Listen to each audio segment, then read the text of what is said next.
Fala galera, sejam bem-vindos ao Café Católico. Aqui quem fala é o seminarista José. O alvo foi atingido. Fala galera, aqui quem fala é a Bruna e hoje o podcast está dominado.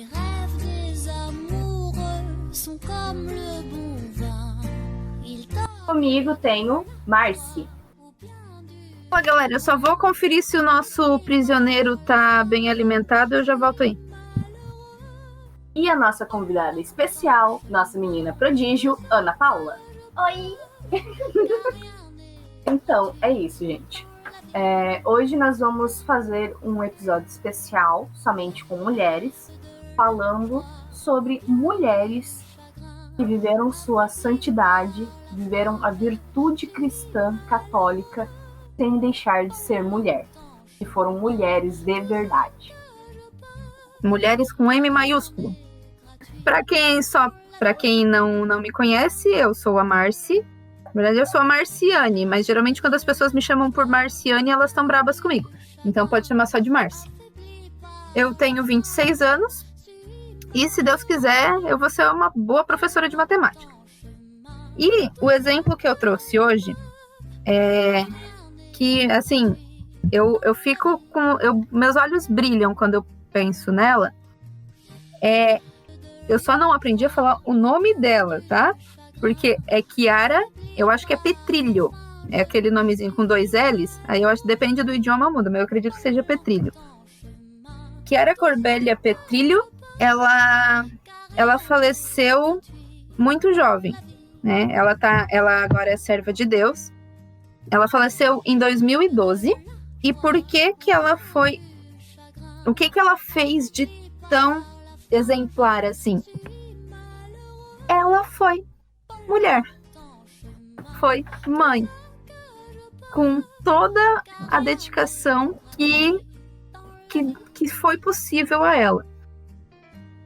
Ela casou em 2008. E quando ela e o esposo, né? O esposo dela se chama Henrico. Quando eles voltaram da lua de mel, ela descobriu que estava grávida. E aí eles foram, né? Fazer a ultrassonografia. E aí eles descobriram que a criança teria anencefalia, né? E, querendo ou não, isso faz a gente pensar muito em casos bem... O dela já é recente, mas faz a gente pensar em casos recentes também, né? E aí, mas eles optaram, não, ela vai viver, né? A criança vai viver. Então, em 2009, nasceu a primeira filha deles, que era a Maria Grácia Letícia. E ela sobreviveu por meia hora. Ela sobreviveu meia hora depois do parto. E eles seguiram a missão, né? Alguns meses depois, a Chiara engravidou de novo. E de um menino, o David Giovanni. O David, ele tinha malformação. E ele não tinha os membros inferiores. Então, o que eles fizeram? Deixaram a criança viver de novo. E só nisso, assim, você já vê ali uma garra e um amor muito grande. E uma missão muito grande dos dois. Né? E aí, então, em junho de 2010, o David também nasce e falece logo em seguida. Então, eles até fizeram alguns exames. Eu não consegui encontrar o que resultou desses exames, mas alguns testes genéticos, né, para ver se existia alguma condição ali. Só que a Chiara engravidou de novo. Só que no quinto mês desta gestação, a criança ela não tinha problema algum, mas ela foi diagnosticada com câncer na língua. E era um câncer bem agressivo. Tanto que depois, né, se a gente vê, a maioria das fotos que tem dela, ela tá com um tampão no olho, porque se alastrou, assim, e ela teve que fazer cirurgia no olho e tudo mais. Por ser um câncer agressivo, ela deveria se submeter com urgência as sessões de quimioterapia e todo o tratamento. Só que ela não fez isso. Por quê? Porque isso comprometeria a vida do bebê. Então, ela falou, não, vamos optar pela vida do bebê, enquanto o que for possível fazer para a vida dele, ela faria. Então, o Francesco nasceu em maio, não, cadê? Nossa, correção, o italiano é Francesco. Ah, tá, desculpa. Essa pronúncia eu sei, é Francesco. Papa Francisco é Francesco, né? Então. Justo. Então, assim, ela fez uma cirurgia do câncer durante a gravidez, em março de 2011. Mas, né, para tentar amenizar a situação, né? E o Francesco nasceu em junho.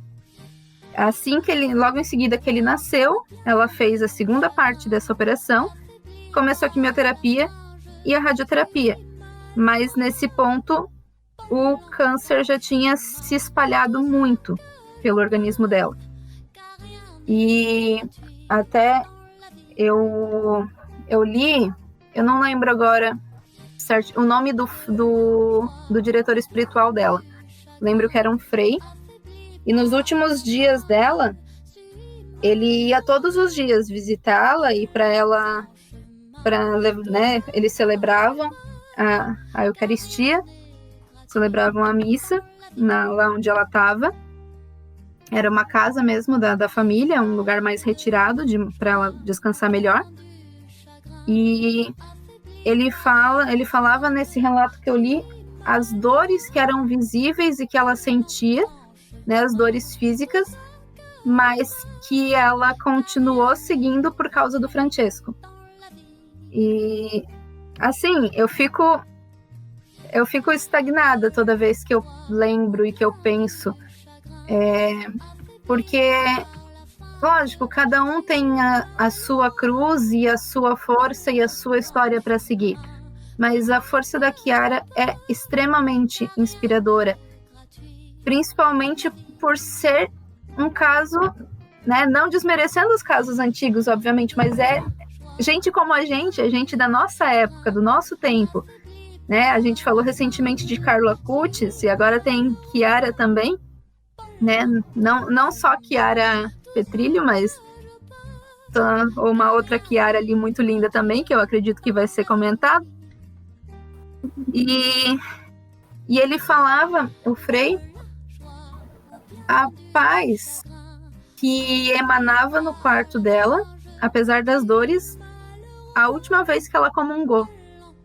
Era realmente como a esposa indo se encontrar com o esposo.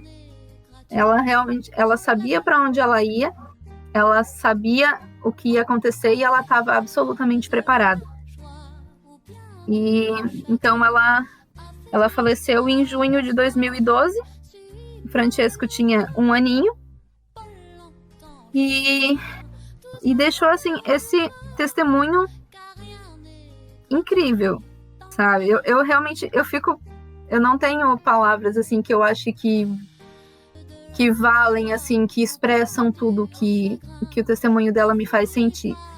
Eu descobri a história dela meio ao acaso no Facebook, né? Tava lá rolando o feed e me deparei com a história dela. E normalmente eu quando tô navegando nas redes, eu não tô assim muito afim de ler muita coisa, né? Porque eu já leio muita coisa para faculdade. Mas a foto dela foi o que me encantou num primeiro instante. Eu vi a foto dela com o tampão no olho e aquele sorriso largo, de orelha a orelha, que te transmite paz. Aquela pessoa que mesmo numa foto te transmite paz. E aí eu comecei a ler e me encantei. Aquele dia eu lembro que eu passei horas assim lendo sobre a vida dela. E eu acho que eu poderia ficar horas falando do quanto me dá uma sensação de aconchego, o quanto me conforta a história dela e o quanto me inspira. E, bom, é isso sobre ela. E mais um caso que eu quero comentar, mas sem muitos detalhes, porque é uma história bem mais pesada.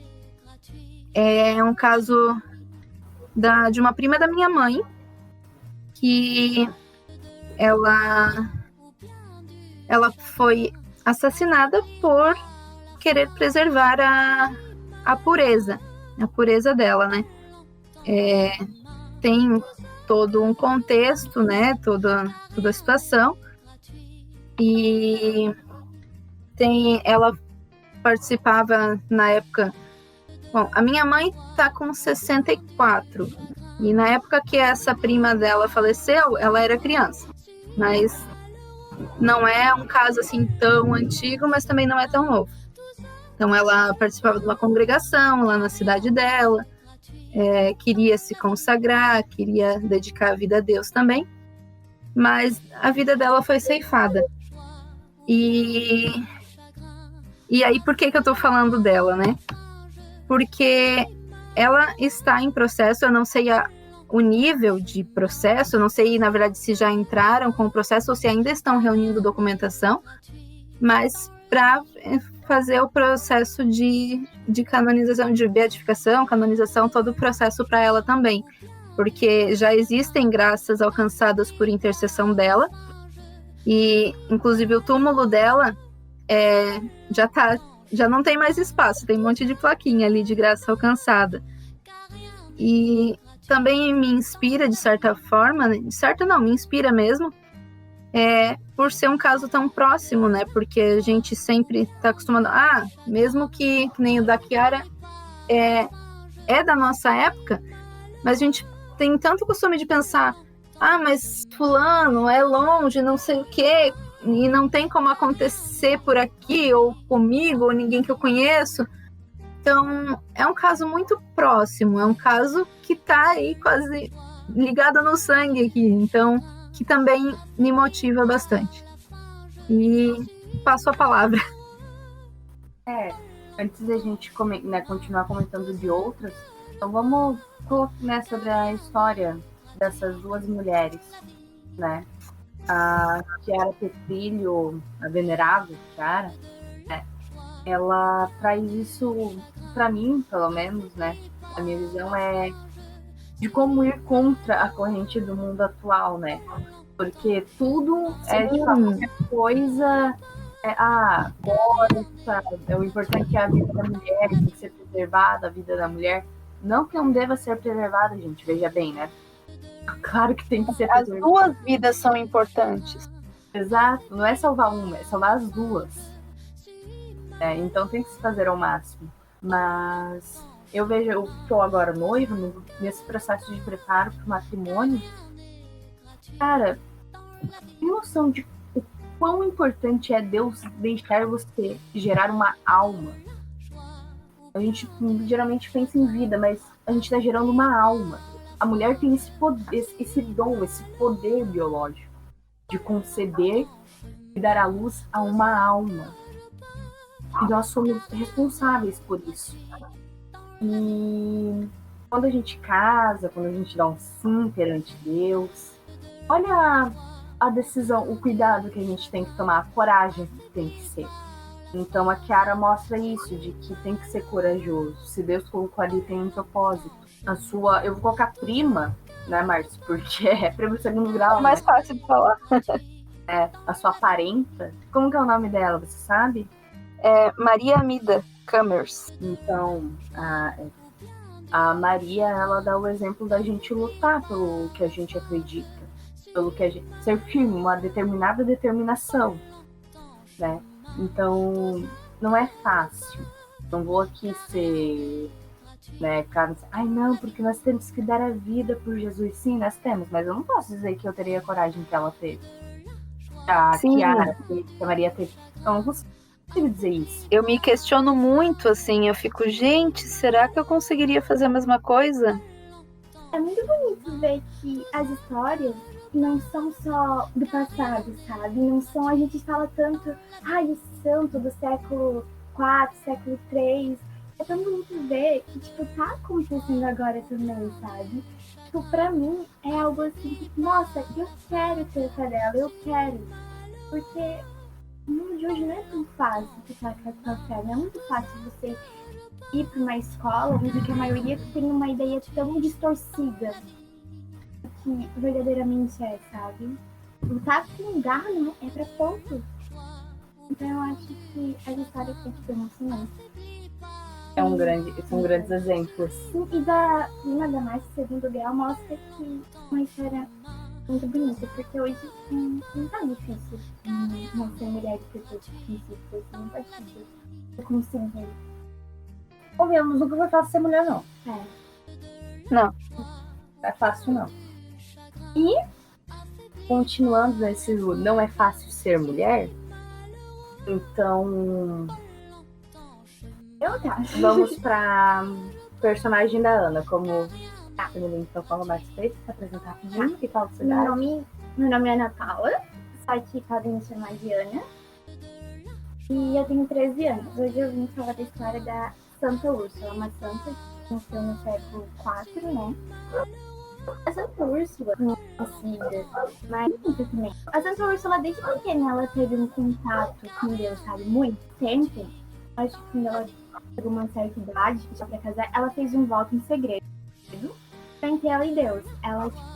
Ela fez que ela daria o amor dela, ela não ia se casar com nenhum, a vida dela seria inteiramente para ele. Mas o pai dela, como era um rei, ela queria que a filha casasse, então ele deu ao amor a ela algo duro, que também era general.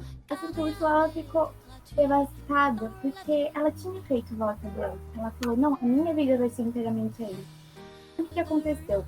Ela reuniu mais 10 outras meninas que também tinham os mesmos pensamentos de Úrsula e que também estavam no olho daqueles guerreiros que estavam lutando junto. E foram atrás deles para falar, não vai ter casamento, meu amor está inteiramente para Deus.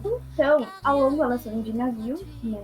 E aconteceu uma tempestade, o navio desviou do caminho final. E elas acabaram caindo numa ilha de Bárbara. O navio foi invadido. Todos os homens que estavam lá morreram, ficaram ela. O governante, o rei, não lembro direito disso. Então, aí pros amantes de história, Santa Úrsula caiu nas mãos de ninguém menos, ninguém mais do que o Huno Átila, que é um dos grandes personagens da história. Átila, ele era, assim, na visão dos europeus civilizados, aqui com aspas, eram os bárbaros extremamente cruéis.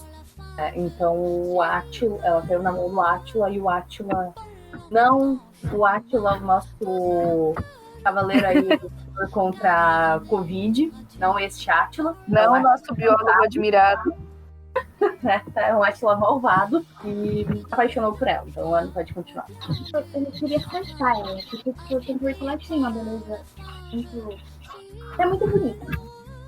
Só que Santa Úrsula falou, não, eu já tenho meu esposo, eu já tenho alguém que eu vou dar a minha vida. E Jesus, ele ficou tão de ódio de si, tão com raiva que ele matou ela. Só por ela negar.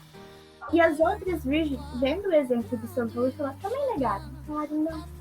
Aí todas morreram. No túmulo de Santa Úrsula tem ela e as 10 virgens. Então, mostra que ela foi contra tudo que falaram. Ela era uma princesa. Se ela tivesse aceitado o ordem do país casado, ela teria grandes conquistas, assim, podemos dizer.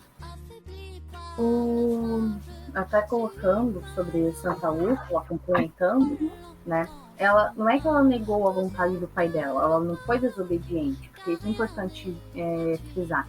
Santa Úrsula, ela aceitou o desejo do pai dela, mas ela conseguiu convencer o pai e o general a esperar 3 anos para ela se casar. Por quê? A esperança dela era que em 3 anos ela conseguisse converter o general e assim conseguir escapar do casamento, porque ele convertido ia entender o voto que ela fez. Essa era a esperança dela. Veja bem, ela não simplesmente... Se liga na inteligência da mina. Entendeu? Ela ainda ia pegar ali mais umas almas de lambuja. Entendeu? Não ia ser. E, claro, daí entra lendas, coisas assim, porque como ela é do século IV, as histórias elas acabam se perdendo, aumentando, diminuindo, distorcendo um pouco. Até porque muito disso dessa época é falado, né? Não tem os registros. Então, muito se perde por causa disso. Existem, né, as lendas que, além das 11 virgens que foram com ela, que iriam casar com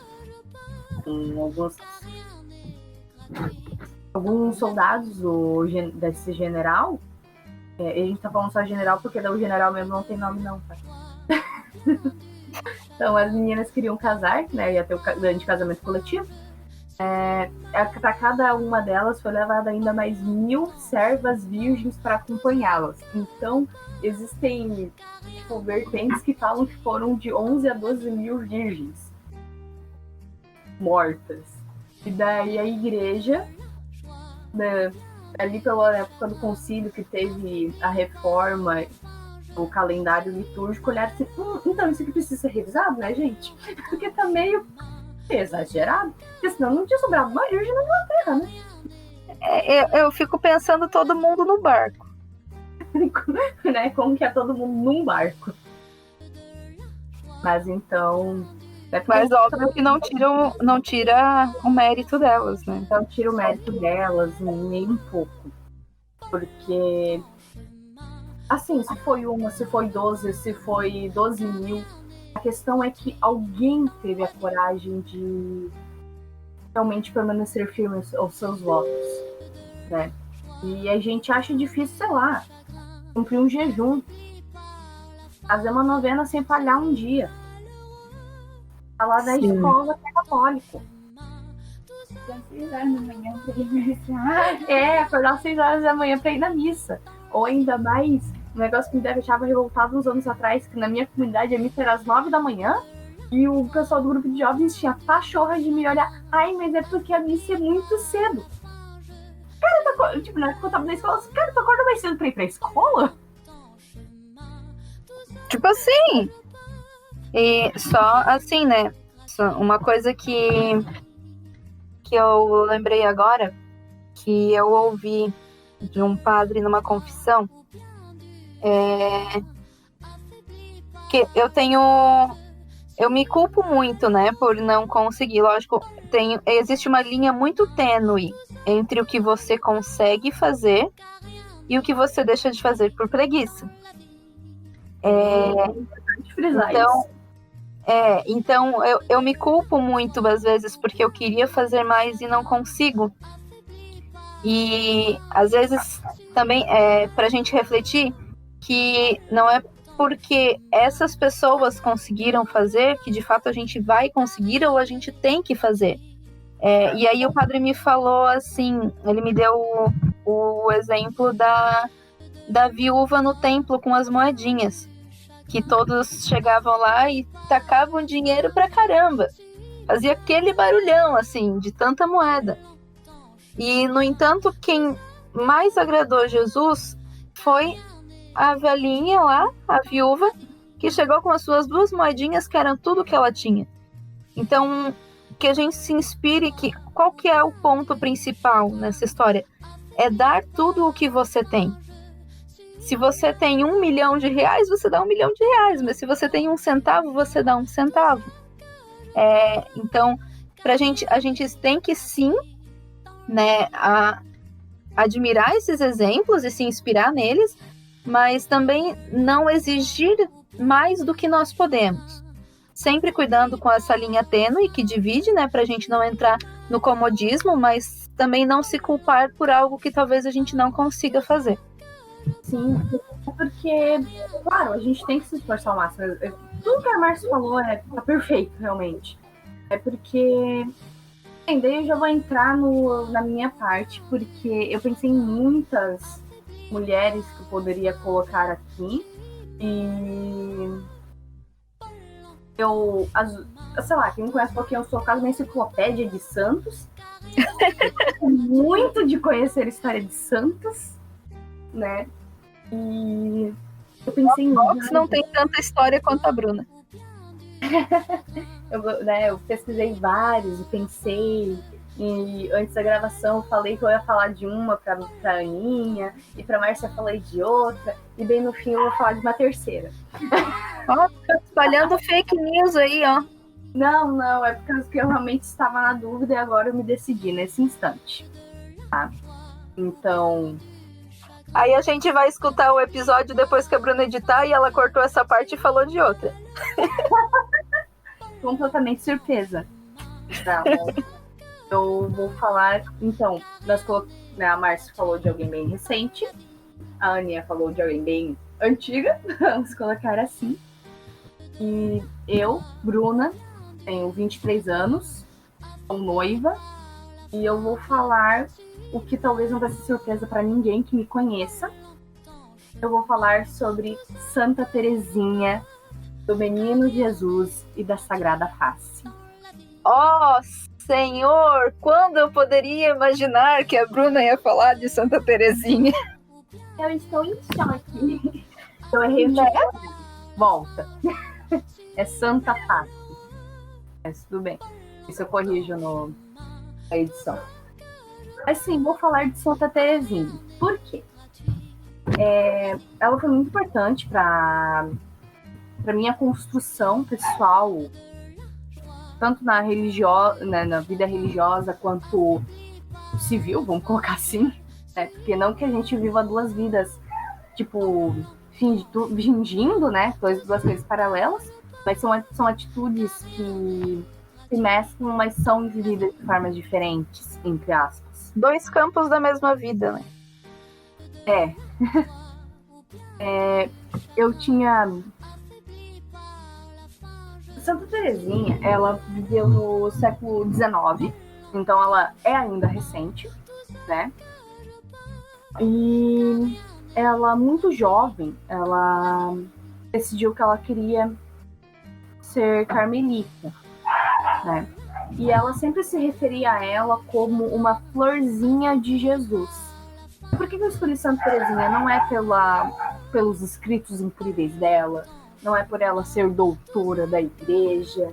Eu escolhi falar dela por um detalhe que fez eu me identificar com ela no começo. Ela é baixinha? Não. Ah. Ela era mimada. Ela era uma menininha. Quem já leu História de uma Alma e que não leu, sério, leia. É um tratado espiritual muito bom. Mas quem for ler no começo vai estranhar, porque é o diário de uma menina. Como diria Carla Kutz, Beato Carla Kutz, diário é coisa de menininha. E Santa Teresinha cumpria isso, realmente, esse estereótipo. Porque ela colocava o primeiro manuscrito dela. Deixa eu até pegar aqui rapidinho, só para ler bem certinho como que tá o livro. Então, tá. A primeira parte do livro História de uma Alma, a autobiografia dela, começa assim, o primeiro manuscrito. História primaveril de uma florinha branca escrita por ela mesma e dedicada à reverenda Madre Inês de Jesus. Uma florinha branca. Ela se coloca como uma coisinha, assim, ela é muito delicadinha. E mostrando que para você ser santa e ser um mulherão, não precisa deixar de ter essa delicadeza. Porque hoje coloca muito como se fosse errado a gente ser delicado. Ou fazendo um paralelo que você precisa ser delicada para ser mulher, porque daí a gente tem Santa Teresa d'Ávila aqui. Né? Dois paralelos de Terezas. Mas Santa Teresinha, ela entrou no Carmelo aos 15 anos, muito jovem, quebrou as regras da época, né, com a autorização, obviamente, do Papa e do Bispo, né? Ela entrou aos 15 anos, na época só poderia entrar aos 21 anos no Carmelo. Na verdade, o Carmelo descalço até hoje, essa é a regra, tá? Mas ela entrou com 15. As irmãs ficavam brabas com ela, as irmãs do convento, no caso, né? As irmãs de sangue. Ficavam brabas porque Teresinha era mimada a tal ponto que ela não sabia pentear o próprio cabelo sozinha. Porque ela sempre teve alguém pra cuidar dela. Caraca, essa parte eu não sabia. Nem eu. Eu sabia que ela era mimada, mas não sabia que era nesse nível. Tem o fato dela criança, que ela fica braba com a empregada, porque ela quer que a empregada pegue alguma coisa, sei lá, não lembro o que ela quer que a empregada pegue, mas que tá em cima da estante. Estante, o guarda-roupa, assim, tá longe, né? Ela é muito pequenininha, e dela, é criança, né? E ela pede, e a empregada, não, tô ocupada, depois eu pego. E dela assim, por que você tão grande não quer me ajudar em algo que eu não consigo? Que ela não consegue entender que, tipo, que a outra não pode. Porque A altura serve pra quê, mulher? Exato. E claro, ela tem isso, ela entra daí no convento aos 15 e aos poucos no convento ela vai se transformando. Ela continua sendo muito delicadinha, mas ela se mostra poderosa. Ô, Bruna. Oi. Tu consegue pensar em alguém que a gente conhece que é bem delicadinha também? Que também é um prodígio espiritual? É. Não, o nosso pequeno prodígio, como eu falei no podcast no comecinho, né? Não queremos deixar a Ana constrangida, nem colocar pressão em cima dela, não, tá, gente? Não distorçam as brincadeiras que a gente fez com a Ana agora. Né? Mas a gente faz porque a gente tem essa liberdade. Isso. Mas se um dia ela se incomodar, pedir pra parar, a gente para. Ela está longe de ser santa, tá? Quem convive com ela, a gente sabe que ela é cheia dos defeitos. Como um ser humano normal. Agora você já tem que falar. Fala o que quiser, quer se defender. Você tem o direito de defesa. Ela é tão delicadinha que eu tô o episódio inteiro falando, Ana, fala mais alto. Porque a voz dela é assim, ó. É a primeira vez que eu tô gravando também. Eu tenho. Tipo, eu também sou devota muito assim, delicadinha, até porque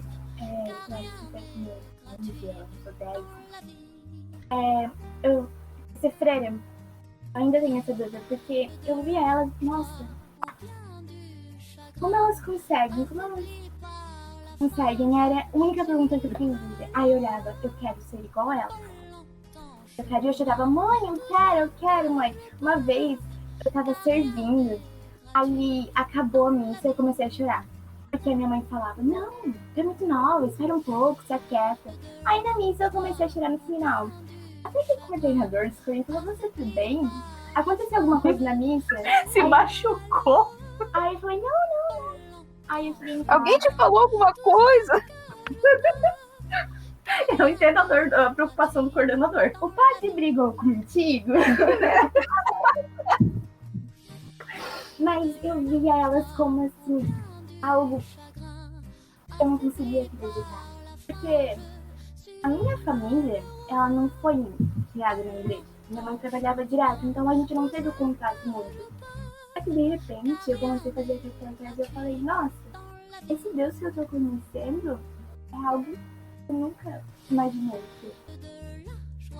Então eu falei, eu quero ser mais próxima dele. Então eu comecei na catequese, eu enchia de perguntar a catequista, tipo, enchia. Até que ela Como era? Todos que conhecem a Ana pessoalmente já passaram por esse desespero.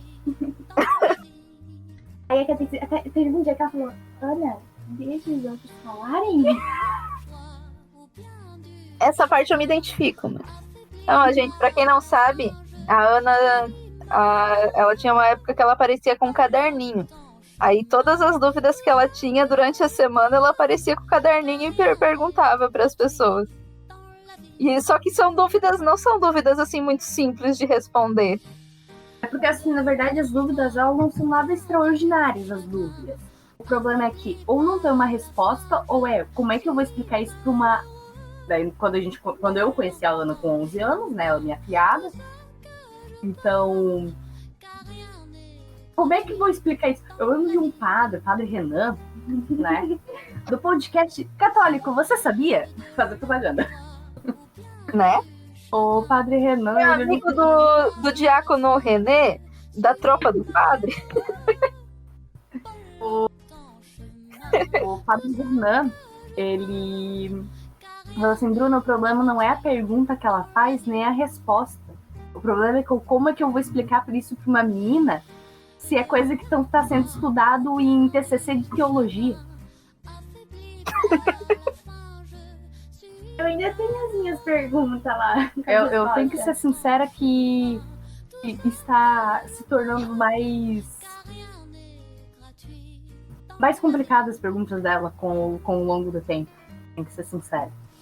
Mas voltando ali Santa Terezinha, só pra... né?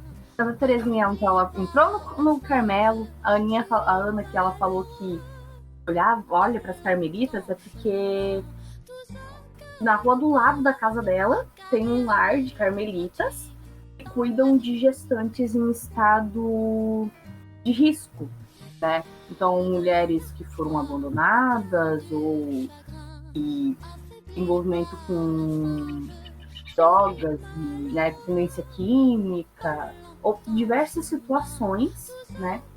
E eu fui vocacionada dessa congregação, as Carmelitas Mensageiras do Espírito Santo, né?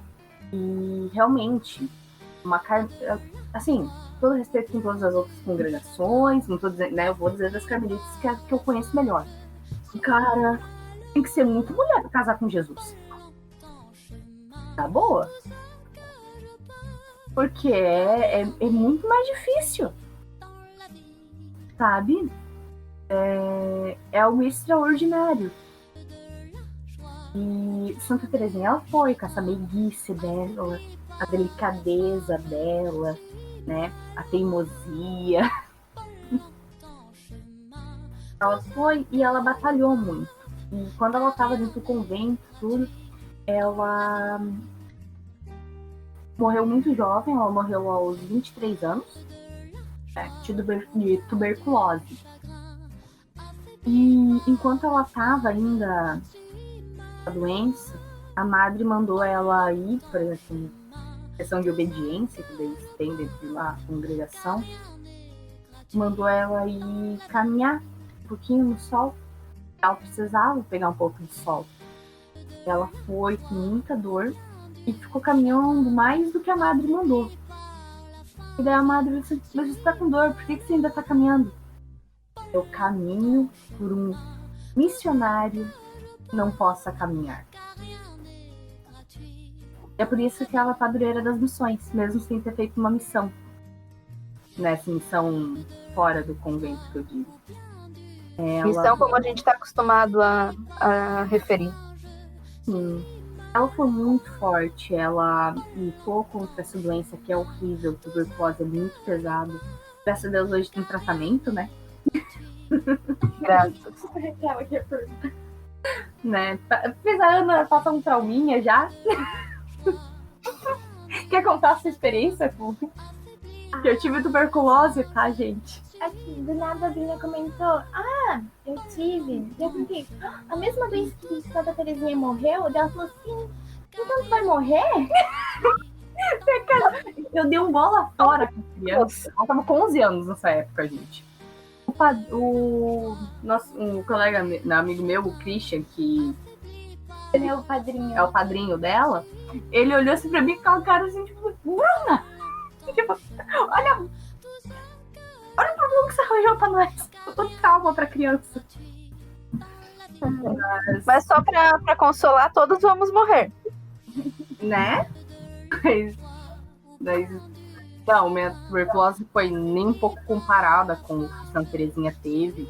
Até porque eu em 6 meses já tava bem. Não tenho... Foi bem um tratamento fácil, vamos ser bem realista.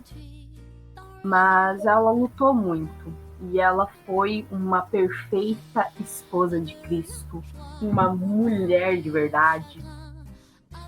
Nós colocamos aqui esses 3 exemplos, mas 4, né? Contando com a Maria, que está em processo. Vamos rezar por ela, pelo processo, né? Amém. Porque nós temos a realidade de estar no mundo hoje e ser bombardeada pelos 2 lados, tanto do mundo do secular, do que falam que nós não podemos baixar a cabeça, que a gente não tem que aceitar o status quo, mas por outro lado Daí fala, não, porque você não pode fazer isso, né? Mas tu é da igreja. Como é que tu tá fazendo não sei o quê? Vou fazer um desabafo, uma raiva. Mas assim, uma raiva raiz, sabe? Dá vontade de dar um murro na cara. Eles têm na cara. Uhum. Só que o problema com meus dois pés na cara é pegar o calcanhar da pessoa, né? Além de ser mais mira, eu sou pequenininha. A gente dá pezinho. Obrigada. Eu vou falar pra vocês o nome do canal, mas eu vou tirar na edição, tá? Eu gostava muito dele. Eu ia dizer, eu acho que eu já ouvi falar. E sim, eu já ouvi falar. Eu gostava Esse é o cara da teologia do corpo, não é? mais ou menos. Mas, tipo, é o que sempre falavam nas formações aqui na. Falavam. Quando a gente tava no grupo de jovens, falavam e a gente gostava muito dele. Eu gostava dele por causa disso. Dele começou o projeto por causa disso. Só que ele foi distorcendo muitas coisas, sabe? Então, um belo dia, na época da minha vida, uns 3 anos atrás, eu estava vendo uma série de vídeos dele, tá? E alguns até que eram engraçadinhos, mas que ele fala assim, algumas dicas, porque os meninos ficam nervosos, daí perguntam, o que eu tenho que fazer? Um menino assim, tipo, cada um vai ter o seu jeito, mas olha, sei lá, chama a menina pra tomar um sorvete. Se esforça pra pagar o sorvete. Sabe? Assim, tipo, pra pagar o sorvete. Pelo menos no primeiro encontro. Ele fala isso, tipo, não que tem que ser essencial que o homem, né, tem que bancar tudo. Mas isso mostra que você se importa com a outra pessoa. Ele vai dar umas dicas assim pra tentar se aproximar. Beleza. Até aí era até dicas engraçadinhas, tudo, beleza. Aí pegou um vídeo, eu não lembro qual é o nome do vídeo certinho, mas digamos que seria assim, como uma menina católica deve agir. Você encontra muito disso na internet. Eu achei até o que ia ser até umas coisas mais espiritual, sabe? Falar assim, ó.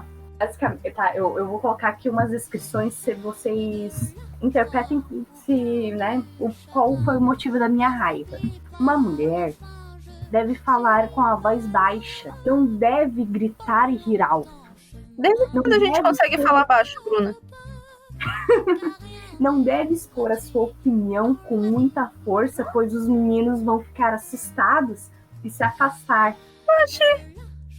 Uma mulher deve usar uma roupa que não chame a atenção. A mulher não pode tomar atitude em um relacionamento. Tá.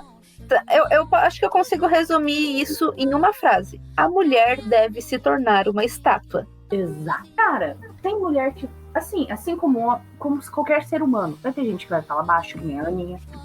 A voz dela não sai mais do que isso mesmo. Gritar. E isso foi o gritar dela. Calma, não é assim também. Não, Bruna, imagina a gente, nós duas, em sala de aula, não podendo falar alto. Sabe? E daí, assim, eu lembro que nessa época eu mostrei isso pro José, inclusive, tá? E daí, pra não acharem assim, nossa, porque a gente tirou o José do programa, porque o José é machista, porque o José não sei o quê, porque... Não, eu sou a irmã mais nova do José. O José, ele... Antes eu falei isso pra ele, assim, muito bravo, e ele ficou bravo. Ele disse, tipo, isso é ridículo, onde já se viu? Não faz sentido. Porque é uma distorção, porque se torna uma caricatura do que é ser mulher. Nós colocamos exemplos de vidas diferentes, mas que têm o mesmo propósito em comum. É o quê? Dar a vida por Jesus. Até a gente pode aproveitar esse momento para reforçar. Esses são 3 exemplos, né, que aparecem um pouco mais na história. Mas quantas e quantas mulheres foram extraordinárias na sua simplicidade? Se for olhar as atitudes que é necessário ter no dia a dia, sabe? Eu acho que assim, muita gente confunde simplicidade com desleixo. Por exemplo, uma coisa que eu demorei muito, isso é um testemunho pessoal, tá? Os ouvintes, assim. Eu, por muito tempo, eu tive medo de me arrumar. Eu não me arrumava. Então, eu usava roupas muito largas. Veja bem, a questão não é usar roupa justa. Tem que ser uma roupa que realmente que seja do seu tamanho, caramba. Entendeu? Minimamente. Assim, gente, pra quem não sabe, a Bruna era um travesseiro com uma fronha muito larga. É que assim, gente, eu vou me descrever rapidinho. Eu tenho 1,55 m de altura, tá? E 50 quilos. Então, e eu calço número 33. E uma aliança 13. É tudo muito pequenininho. Só o tamanho da minha cabeça, que é grande, que o meu chapéu é 48. Só isso que é grande. Mas eu usava roupas muito, muito largas. que qual era o problema? É que deformava o meu formato. Então, eu usava maquiagem. Eu não usava maquiagem de jeito nenhum, hipótese alguma. A Thay, que eu vi isso, tem umas 5. Thay é uma amiga nossa que é maquiadora. Uma Tati. Eu não usava porque a minha mãe não deixava. Eu não usava. Primeiro que eu não sabia usar e não, querendo criar revoltada. Eu não sei até hoje, mas aí é um detalhe, a gente contorna. Querendo ser revoltadinha, como eu sempre quis em várias fases da minha vida, né? Eu não queria usar maquiagem pra ser revoltadinha, porque as meninas usavam maquiagem. Bem com a cara mesmo. Só que eu enxergava isso como um problema. Eu não era tipo, um problema que, porque querem me obrigar a usar maquiagem. Não, que eu colocava assim, não, porque eu não vou usar maquiagem. Porque maquiagem fica usando uma máscara. Tem uns problemas que não faz sentido, velho. Entende? Daí, outra coisa também. A menina não pode falar gíria.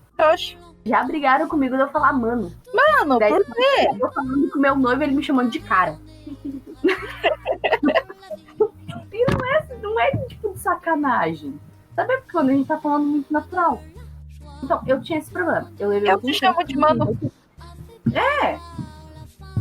E, tipo, eu levei muito tempo pra entender a importância de eu me arrumar. Né? E hoje eu me arrumo, toda bonitinha, né? Não só porque eu tenho um noivo, mas... Não, gente, eu sou testemunha de que ela se arrumava antes, tá? Mas eu tive um processo realmente de entender que eu precisava me arrumar. Então, de ver uma certa... E isso foi com as carmelitas, pasmem. Mulheres que não podem usar maquiagem, mulheres que raramente podem usar perfumes. De gente que... O que eu conheço de gente que... porque não sei o quê, porque não é obrigado, porque faz quem quer. Porque... Mas realmente, você não é obrigado. Mas é importante ter um mínimo de vaidade. A mulher se cuidar e ser vaidosa é da feminilidade. Eu consigo imaginar Nossa Senhora, se fosse hoje. Nossa Senhora usaria pelo menos um batomzinho, entende? Talvez um nude, mas usaria. Isso, não precisa um vermelhão, sabe? Mas ela ia usar um brilhinho, quem sabe? Uma manteiga de cacau pra manter hidratado. Entende? Um perfume. Ela vem com cheiro de rosa, gente. A mulher vem toda perfumada quando vem falar com alguém. Então, se ela é o maior exemplo, se ela é o exemplo das mulheres que nós falamos, a gente tem que fazer isso. E daí eu coloco isso tanto pra mulher, menina que pensa em casar, menina que quer viver a vida de celibatária, em qualquer questão, você precisa. Até colocando aqui questão de cultura pop, tá? Citando um filme que eu gosto muito, que é O Diabo Veste Prada, é o momento que a Miranda, né, que é a vilã do filme, fala pra Andy, é porque você vai no seu guarda-roupa, pega esse suéter, sem pensar, porque você acha que é inteligente demais pra se preocupar em se arrumar. Porque às vezes é isso que a gente tem. Essa atitude, a gente pensa, não, eu não vou me arrumar porque eu não preciso que as pessoas olhem como eu estou arrumada. Mas isso é um cuidado com você, com o templo que Deus te deu. Assim como você vai cuidar do seu lado espiritual. Quem for pesquisar Gara Petrilho, quem for pesquisar Santa Úrsula, quem for pesquisar Santa Terezinha, elas eram... Daí a sua prima, eu acho que não tem imagem, né, Arce? Tem a única foto em preto e branco. Mas tem. Então, elas eram bem arrumadas dentro das suas vidas, dentro do que lhe era permitido e acessível. Então isso eu acho importante. Vocês querem falar de mais alguma coisa? Eu acho só pra gente não é reforçar a palavra. Está. Eu só queria dizer, assim, né, que a gente não falou sobre o maior exemplo do que é ser mulher, o maior exemplo de mulher que a gente tem, que é a nossa mãe, nossa mãezinha do céu, porque, gente, ela merece um programa só pra ela. Sim. Ela merece um programa todo pra ela. Então, a gente vai sim ter um dia pra falar dela. Tá? A gente merece mais que um episódio somente, né? Sim. Um podcast inteiro só com temática mariana. Sim! É que não é um podcast de perguntas, daí ela ficou constrangida. A gente tá aqui falando como mulher já mais um pouquinho adulta. A Ana vai falar como menina, como é ser menina no século XXI. O que eu posso dizer é que o meu estilo é que cada menina tem seu estilo, né? Cada uma pessoa se sente confortável com um estilo de roupa. Tipo, minha irmã, ela prezava muito por saia. Uma vez eu fiz a saia longa, eu quase caí de cara no chão na lanchonete. Eu tinha saído da mesa, a gente foi comer, a minha saia enroscou na cadeira. Eu levantei com tudo, a cadeira caiu, quase que eu junto. Então, eu opto por usar calça. Pra mim também é mais confortável, essas coisas. Mas, tipo, essa vaidade que a gente tem pra gente, não é só pra gente também, é pra Deus. Sim. Deus gosta de ver a gente bem, gosta de ver a gente feliz. E, às vezes, é bom a gente tirar um tempinho pra gente se cuidar. Sabe? Tipo, tem muito disso. Ai, eu não vou usar isso porque é pecado. Eu não vou usar isso porque eu não posso. É porque a mulher tem que usar a modéstia. Mas aí ficam desfigurando o que é modéstia. Acho que modéstia é estilo de roupa da década de 20. Eu não posso me arrumar muito porque senão eu vou chamar muita atenção. Ah, sim. Eu gosto do padrão José de análise. Que é, né? O padrão José de análise, pra gente saber se, tipo, pra gente ter uma ideia se você devia fazer uma coisa ou não. Fala, imagina que você tá fazendo e Jesus chega do teu lado. Se tu pode continuar fazendo, provavelmente tá certo. Sim. Mas também eu acho que isso tá muito acontecendo. Não usem uma coisa só porque a outra pessoa tá falando que é certo usar. Eu já vi muita coisa de menina, experiência própria, sabe? Claro, pra menina. Tipo, sei lá, mas que aconteceram um pouco de mim mesma. A Luz usava, tipo, uma roupa assim, com calça. Teve uma pessoa, eu não vou comentar o nome do show, mas assim, ela, olha, não pode vir com isso na missa, não. Tá? Tem que usar saia. Eu até sei quem falou. Aí eu fiquei, vou continuar usando minha calça. Cara, é porque isso, eu vou até citar o vídeo que eu vi esse tempo atrás de um padre falando sobre modéstia. Primeiro que assim, cara, o padre falou assim, tem que, né, se é pecado, não é pecado. Primeiro, você tem que pensar em circunstâncias, situações, né? Então, por exemplo, né, você tem que ver em que situação você está, né? Eu vou na missa. Claro, tem uma certa conduta que você precisa ter na missa. Inclusive os homens, não é só as mulheres, não, tá? Tem que ter um pouquinho de noção do que você tá usando. Porque tu tá indo, por favor, de Deus, né? Obviamente, se você só tiver aquela roupa, Deus prefere você lá com aquela única roupa que você tem, né, do que você longe dele. Mas provavelmente a gente tem uma roupa um pouquinho melhor que a gente pode usar na igreja. A roupa de ir na missa. A roupa de ir na missa. E então esse padre fala isso, das circunstâncias, você tem que pensar o que você vai poder usar, o que você deve ou não, o que convém, né? A questão de moda, esse padre fala que você tem que pensar na moda sim. Não, modéstia não é a mulher sair na rua com um sol de 40 graus, sensação térmica de 55, usando um vestido do século XVI. Não, achar a mulher maluca. Sabe o que eu penso, Bruna, nesses casos assim, bem fora? O Papai Noel no Brasil, no verão, com aquela roupa quente pra caramba. Eu espero sinceramente que o Papai Noel não tenha pressão baixa. Né? Pecado daquele homem. Ainda é idoso. Grupo de risco. Ainda lá no saco, nas costas. Ainda fazendo esforço. Carregando peso. Mas aí, tipo, tem a questão, né? Pô, tem que seguir um pouquinho na moda. E daí ele fala da calça. Assim, o padre coloca assim que você não pode usar uma roupa que vai escandalizar, certo? Agora, é tão incomum você ver mulheres usando calça na rua? No seu dia a dia? Ele falando isso pra homens aí. É tão incomum você ver isso? Porque você fica tão oriçado em ver uma mulher com uma calça. Quem tá com problema é você. Não é a calça da mulher, não é a mulher. É você que tá com problema. Então a gente deve um pouco, sabe? A Aninha falou, né, ali dessa atenção que chamaram, Vou dizer, óbvio, né? A gente sempre tem que ter o discernimento de se eu posso, se eu tenho liberdade para falar com a pessoa. Por exemplo, eu chamei a atenção uma vez de uma pessoa que ela tava com uma calça, mas por quê? Ela era uma calça rasgada, né? E tá, o fato de ser rasgada em si não tem problema. O problema é que eram, sabe, aqueles rasgos grandes e era na coxa e ia muito para cima. Então, também tem como você vai chegar para falar. Tipo, eu não cheguei para ela e falei, não, você não pode usar a calça. Só cheguei para a pessoa e falei assim. Era uma menina também, acho que tinha mais ou menos a idade da Ana. Aí eu só falei, vamos pensar assim, se você trocasse a sua calça por um short e ele fosse desse tamanho, se ele deixasse aparecer isso que a calça tá mostrando, você viria com ele? Ela falou, não. Falei, então, talvez essa calça não seja mais adequada para vir pra missa.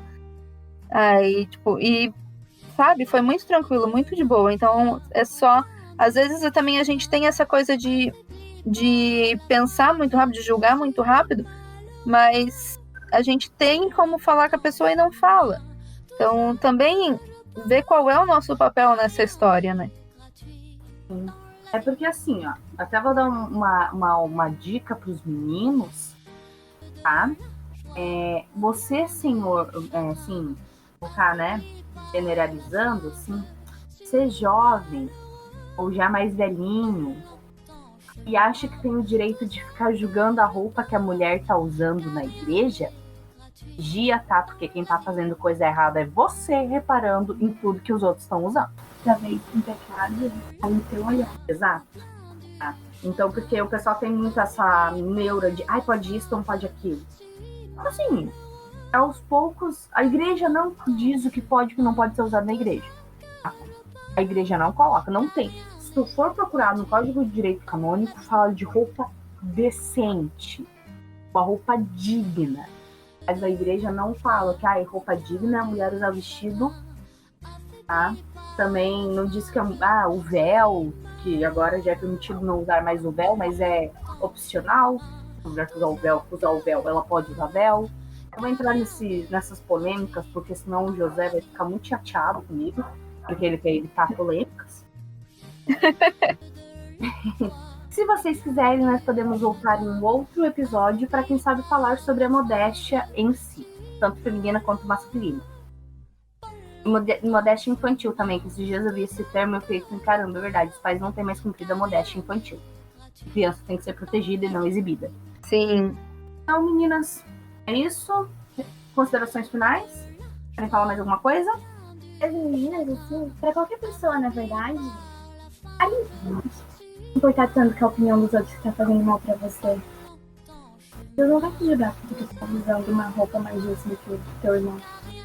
Nessa questão, até se você tá se sentindo mal, daí sim você muda de roupa. Mas se você tá confortável, o que importa é você. E se você tá em dúvida, procura alguém de confiança, alguém que você sabe que vai te falar a real, assim, né? Sem te encher de blá blá blá. Não tem problema em você pedir a opinião de alguém. Exato. Então, para encerrar o episódio de hoje, vamos para o nosso tradicional, o que eu não preparei a Ana. No final de cada episódio, nós damos dicas culturais. Você pode indicar filme, livro, música, série, coisas que a Ana gosta muito. E agora vocês vão entender, talvez, dependendo da dica que ela der, vocês vão entender porque a gente chama ela de prodígio. Ana? Deixa eu ver. Pode ser qualquer coisa, livro? Qualquer coisa. Pronúncia, vamos falar que é Ariel. Tá, pode fazer do seu jeito. Nós não sabemos como se pronuncia, ela está em dúvida. Vai estar no post certinho, mas ela vai dar uma breve introdução do qual é o tema principal do filme. Tá, é sobre escravidão, que, tipo, eles estavam abolindo, né, naquele tempo, e somente Flórida não existia escravidão, então muitos escravos fugiam pra lá. E a protagonista, o que acontece? Ela foge, porque ela ia ser vendida pro sul, e lá, ela simplesmente some. Ela foge lá, e depois de 3 anos ela volta e vai buscando o pessoal, tá buscando. Aí eles começam a chamar ela de mulher, porque ela vai tirando eles levando. Então é sobre o processo da abolição da escravidão nos Estados Unidos. Então, vocês podem julgar aí a menina. Então é isso, é indicação. Só isso? Quer dar mais alguma indicação? Tem um livro de Sherlock Holmes, que eu tô lendo que é bem legal. Tem o Sherlock Holmes. Os contos, tá? Tem um livro de Sherlock Holmes que é bem legal. É que tem vários autores, na verdade, né? Leiam os originais, do Sir Arthur Conan Doyle. Isso mesmo. Então, Marciane, sua indicação? Minha indicação, o livro 25 Minutos, que fala da vida da outra Chiara Lucci. Beata Chiara Lucci. É que eu tenho mania, às vezes eu fico pensando, assim, viajando nas ideias, conversando com o pessoal lá de cima, e aí eu chamo eles direto pelo nome e eu esqueço de... quando eu vou falar com o pessoal daqui de baixo, me referir direito com deles, né? Mas Beata Chiara Lucci também tem uma história maravilhosa e linda, linda, linda, linda, linda. Eu vou indicar, bem menininha, vou indicar romance. Eu vou indicar, então, o livro Orgulho e Preconceito, da Jane Austen. Era essa a reação que eu queria. O livro é muito bom, passa no final do século XVIII, né? E retrata sobre a família Bennet, que tem 5 filhas mulheres e que precisa urgentemente, desesperadamente conseguir casamento para essas meninas, porque elas não podem herdar nada do pai delas por serem mulheres. Indico também para quem quiser ver o filme, né, de Orgulho e Preconceito, a adaptação de 2005, estrelado pela Keira Knightley. E também indico, nessa mesma linha, a série da BBC, e o Sr. Darcy é o Colin Firth, maravilhoso, tá? É de 96, se eu não me engano, a adaptação, e que tem disponível no YouTube, assim, de graça, então eu vou deixar também o link. O filme Orgulho e Preconceito é perfeitamente tolerável. Com isso nós encerramos. Fiquem com Deus, até o próximo episódio. Eu sou o José Já, tá?